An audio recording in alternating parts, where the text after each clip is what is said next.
As I began my journey into the sci-fi world of Prey, I was excited and intrigued by the story and concepts presented to me.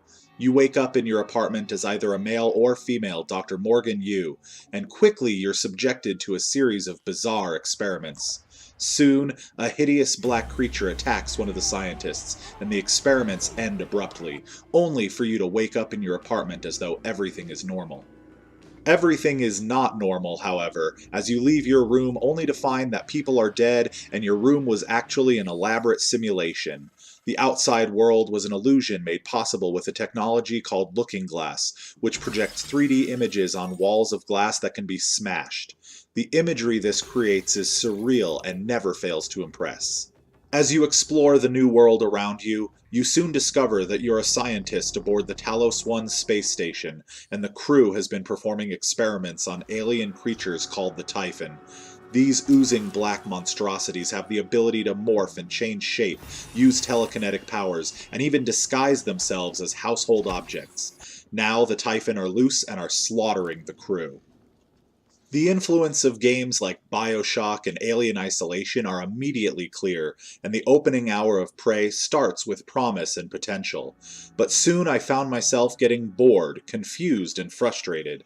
Like all games of this type, your initial weapon is a lowly wrench. I found it clumsy to use, and I flailed at enemies wildly, praying I would find a real weapon soon.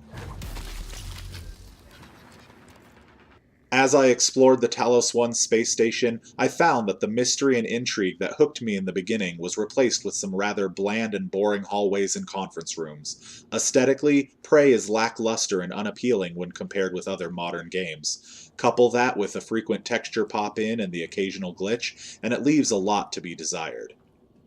The story, too, becomes bland as it devolves into a mess of video game cliches. The story is doled out in the form of hundreds of notes, emails, voice recordings, and radio messages that you have to constantly sift through. While some of these notes are interesting and reveal some genuinely intriguing characters, the vast majority of them are boring and useless. Since I didn't know which was which, I just had to slog through them all and find the occasional gem. As I fumbled my way around the space station, I discovered one locked door after another, and soon found that the waypoint system on your HUD is largely useless, as it almost always leads you to a dead end. With no clues on how to reach your objective, the game expects you to blindly wander around, meticulously searching every nook and cranny for the hundreds of keycards and passcodes you'll need to unlock the many locked doors. The objectives list and map in the menu provide little help, and navigating Talos 1 winds up being unintuitive and confusing.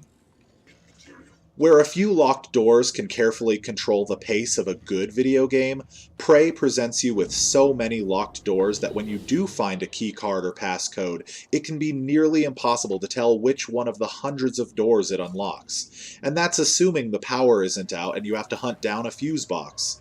This constant aimless hunt for keys drags the pace to a crawl, and combined with the bland visuals, does nothing to hold the player's interest. When you encounter one of the enemies aboard Talos 1, be it Typhon, robot, or human, the combat is simply too clumsy and awkward to be any fun. That lowly wrench you find at the beginning winds up being your primary weapon throughout most of the game.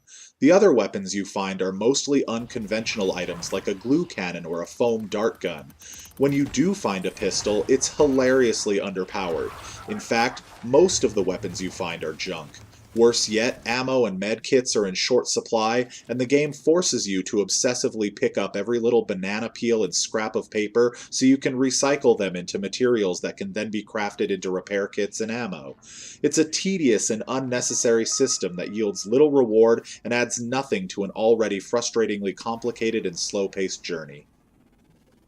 Just like nearly every other game today, Prey has an upgrade system. But instead of granting you exciting powers like shooting lightning from your hands, for the first 10 hours of a 20-hour game, your upgrades are limited to increasing your health, stamina, or carry capacity.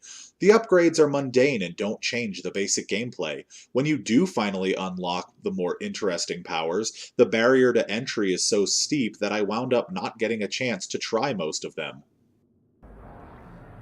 The aliens make up the bulk of the enemies you fight, and they're the least bland of the bunch. Most of the Typhon are pretty much the same.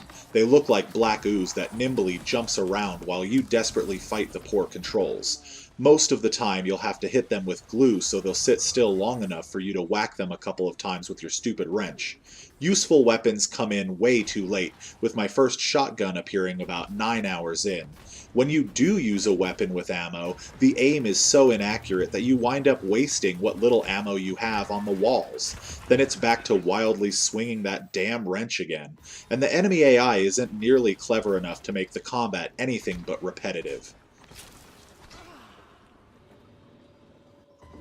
Even on the easy setting, enemies are incredibly tough and feel like invincible bullet sponges. Encounters take way too long, and you're often ambushed with no recourse to prevent surprise attacks.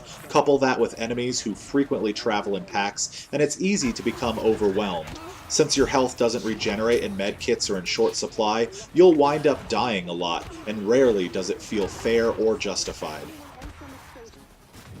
And your punishment for dying is an excruciatingly long load screen, and these load screens are frequent. Whether you're loading a save after dying or traveling between areas, you're treated to painfully long load times. It's just another drag on an already boring game with slow pacing.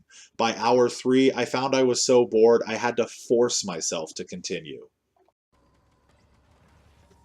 What could have been an atmospheric adventure in space winds up being a frustrating exercise in clunky combat and long stretches of aimless wandering. While I did enjoy a select few moments in Prey, the bad far outweighs the good. With so many better games out this year, I wouldn't recommend wasting your time with this game. Scan complete. More specimens required.